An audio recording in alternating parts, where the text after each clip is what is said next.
the Marvel Movie Minute, a daily podcast which we smash apart the films of the Marvel Cinematic Universe in 1-minute chunks so we can analyze them in scrupulous detail. I'm Kyle Olson from the Road to Infinity podcast. Hey, and I'm Rob Cabasco. And Kyle. Yes, sir. Do you like things that are cold? I do. We're really getting... I love the responses. That's not what I expected. I know. I didn't expect to be asking if I like things cold. I was like, you know what? Actually, I do like things that are cold. Ice cream is cold. Cheese. Milk. I like cheese being cold. Cold cuts. I like apples being cold. Pickles. Well, you can keep the pickles. Oh, gherkins? What about gherkins? You can keep your gherkins too. Okay, well, here's the deal. Let's not say it was food. Let's say you were in the market for a 72 cubic foot glass door pharmaceutical laboratory high performance refrigerator. Oh, okay. Let me ask you also, how much do you think you'd be willing to pay for said performance refrigerator? For a performance refrigerator? Performance refrigerator. Does it keep things cold? Cold glass doors, Glass beautifully doors. lit. It's pharmaceutical laboratory grade. I definitely want to be able to see every level yes. of it. So, and lit. I would pay $2,000 for such a fridge. You're not close. Not close. So too high, huh? $7,300. 73 for a refrigerator? For a refrigerator. $7,300. Wow. Man, you'd have to keep the $7,300. most valuable blood in the world in a $7,000 refrigerator. Oh, that's interesting. Now, let me tell you this. What if you had maybe 14 of these? Do you realize you'd have a room filled with over $100,000 in fridges? Wow. That is a lot of refrigeration. Why am I bringing this up? I had a moment where my brain hurt during this minute, and we're going to talk about it. Oh, I'm sure we will. Yeah. Did you have a brain freeze? Oh my God! Here in minute 82 of Louis Leterrier's 2008 film, The Incredible Hulk, because we got to get ice cold. Oh, burr. So we start out. And I don't mean Aaron. I mean, pardon me. So we start out with military. Snipers are covering Alpha Sector. Ooh, wow, man, you got to be important to be designated in the Alpha Sector. yeah, because you don't want to be in the Gamma Sector. Oh man, we're just zinging them. Pew pew pew pew pew.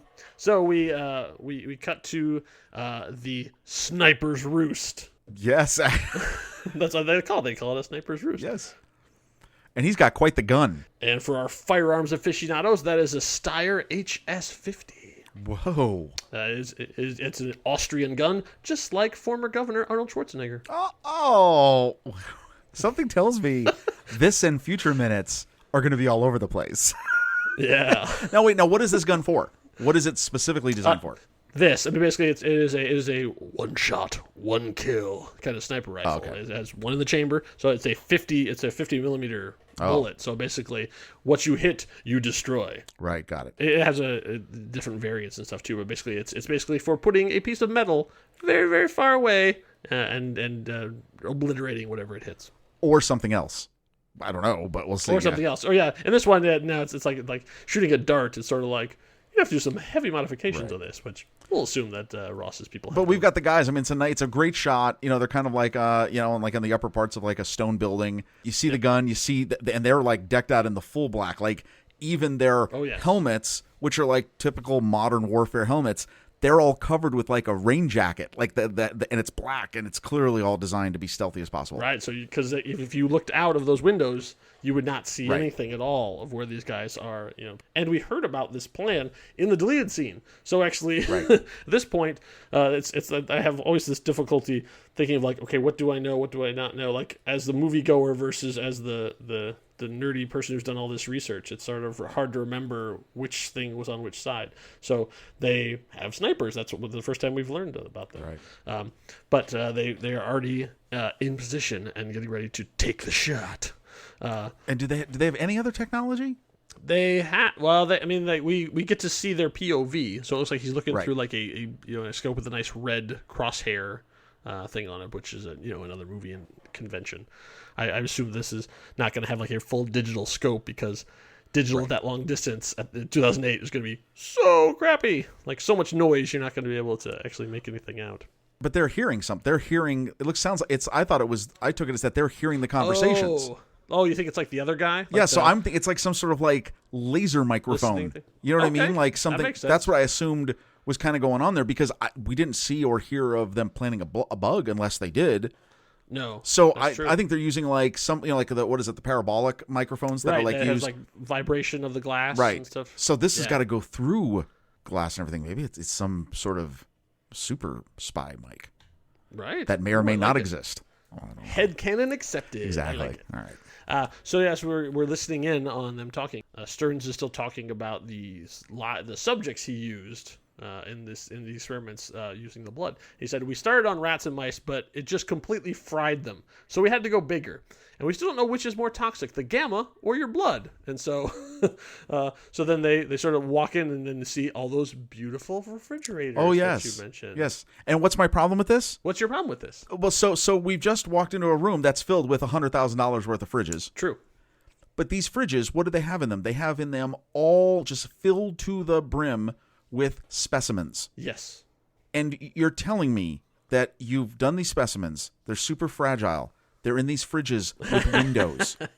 And you've placed this room in a place that has tons of windows, and all those windows are open with full visibility, meaning that during the day, sunlight at some point hits all those fridges. That's nonsense. It's a movie thing because they want you to be opening doors on a lot of fridges and stuff too. So of course, well, you can't have the sniper. You can't have what's about to happen unless you have a clear shot, right? Dual-sided glass. I mean, I've never seen a fridge that has glass on both sides. Right. So no, like one side makes sense, but no, I just had a moment where I went, I mean, I know you have a plot, but.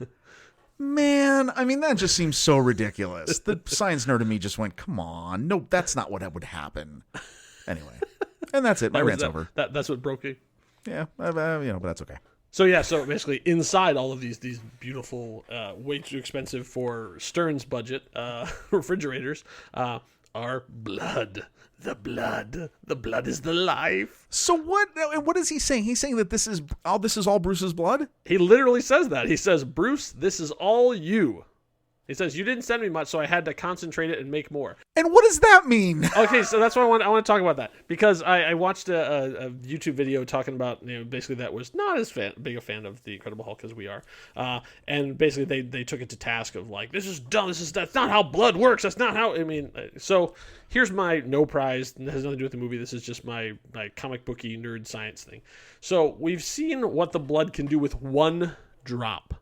One drop went to Wisconsin, hit Stan Lee, and something terrible happened to him, and he tore through his house or whatever. We don't know what it is. So one drop did that. And we've also seen when Bruce was looking in on his slides, he tried to inject the cure into a couple of blood cells, and we saw them expand. So I think basically all these things are just tainted. So like he could take one drop from the vial that Bruce sent him, and in fact like some regular, whatever the same blood type, whatever Bruce Banner's blood type is, positive. Think of it, infect it, and now it has that. So that, because as we see it's going through, we see batch 7754, strength 1.08%. So they're like, this is not heavily concentrated gamma blood, but every one of them is tainted, and we've seen what one drop can do. Well, he had more than one drop, so he can, if he taints it, then he's basically creating more by reinfecting the clean blood with Bruce's gamma DNA, and we've seen it replicate. So it's basically replicating, and that's also what the Hulk does. It's just he regenerates. So the blood is regenerating and making the blood into gamma blood again. Not really based in the movie. They're not really saying any of that kind of stuff, but that was my interpretation, my understanding of it. So that's why I sort of like, oh yeah, I get that. Can I tell you something? Yeah. You turned me. I brought you around on it? That actually, yeah, that's kind of amazing. That actually makes complete sense. Well, and plus, okay, again, kudo to the prop department. Mm-hmm. When you pan over, so you're seeing all of these refrigerators, and they've all got like the typical bag you would see of when you've seen any procedural medical drama, and they bring out the bag of blood, or in real life, right? And actually, the printed labels on them say Mr. Green Synthetic. Well, they say Mr. Green's synthetic. What a nice touch that was. Yes. That was really cool on the prop department to actually go far as to print and barcoded them. It's got barcodes and everything. It's got dates. I mean, I'm sure it's got more information. We can't see it because it's very blurry because the camera's moving. But okay, you guys, you went all in. This makes sense. Because and I also don't think the one we clearly see is batch 7754. I don't think he actually has made 7,754. I think that's his designation. Right. As it goes to the next, because the next aisle over, the next column or whatever is batch 7867, and so there's not 100. No, between there. No, in fact, actually, it's a designation. It's a designation. You know? There's a shot when they go to a close up shot, and basically this whole scene is just shots of this beautifully illuminated.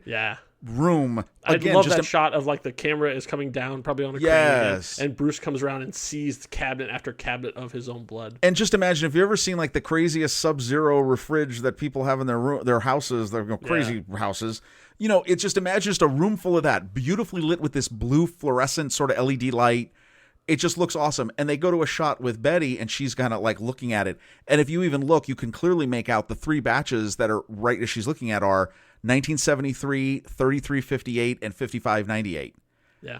It would be wonderful to think that there's some meaning behind all these numbers. Lots of numbers flying. Yeah, I didn't even bother to put it in my search engine because there's so many numbers flying around this scene. But Stearns is so proud. Oh, yeah. Like, he's like, these are his children. What I did. Yeah, look what I did. Isn't this awesome?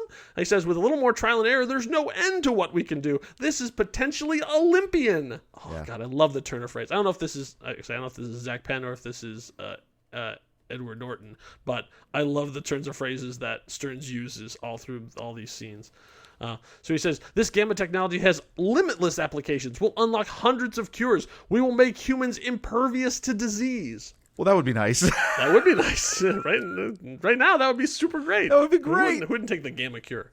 But I'm going to take a moment here to take the movie to task, though. While I just ended up defending a decision, I'm going to take it because through the whole movie, we have seen Bruce running from the law, hiding, trying to cure himself, and it's always about him. Bruce's nightmare is the military getting this technology and using it. Oh, yeah. But that has been such a low simmer through the whole movie. I feel like now we're getting this moment where we're supposed to be like, oh my God, he has his blood, it could be turned and everything. And it's like, oh yeah, this kind of came out of nowhere. Like, this really hasn't been a part of the whole thing. Like, now all this stuff is here. The military could just take it and they can make soldiers. But it's been so much of the chase that there's not really have been a moment where we sink in where it's like, oh man, this could be really bad if the soldiers are hulked out and running on the battlefields and stuff too. And this is what Bruce has been trying to stop from happening. I kind of wish that had been a major factor where we have that oh no moment when he walks in, as opposed to like, oh, okay. Oh, I think he is. No, actually, I think he's walking around. He's doing great. I'm saying we as the audience, he walks in and sees the blood and you kind of go, oh, okay. And you kind of have to be told why this is a big deal. And you kind of have to go off of Bruce's reaction. You kind of go, oh, yeah, okay. All right. Oh, yeah. No, see, I actually... No, I don't think they landed. Well, no, because you have to go all the way back to the first 10 minutes of the movie, right, to realize. Yeah, right. Remember how careful he was sending the one vial and how he flipped out at the cut, like. Yeah, but that's the thing. We're at minute 82, right? And you have to go back to minute 10. We're calling back an hour ago. Yeah, no, that's true. In movie times, that's a lot. We've come a long way since then. I don't know. It's like I don't feel like they land this moment. You know, just one other thing I wanted to talk about the way this scene is crafted. You know, one of the things I think that they do also a tremendous job with is this scene, and if you see this with all the fridges, not only are you dealing with the light and all the glass, you're dealing with the polished chrome sides of the fridge. So many reflections. You really have to plan your shot exactly. Like all those reflections, you really had to plan the shot out unless you went in digitally to remove something. But to me, I don't think you would. This is stuff that was just, it was very well laid out in terms of the production moving. side. So I mean, like there's a crane in there, there's a Steadicam in there. I mean, like you have, and that's a lot of people moving too. So yeah, kudos to them to picking their angles. No, nice job.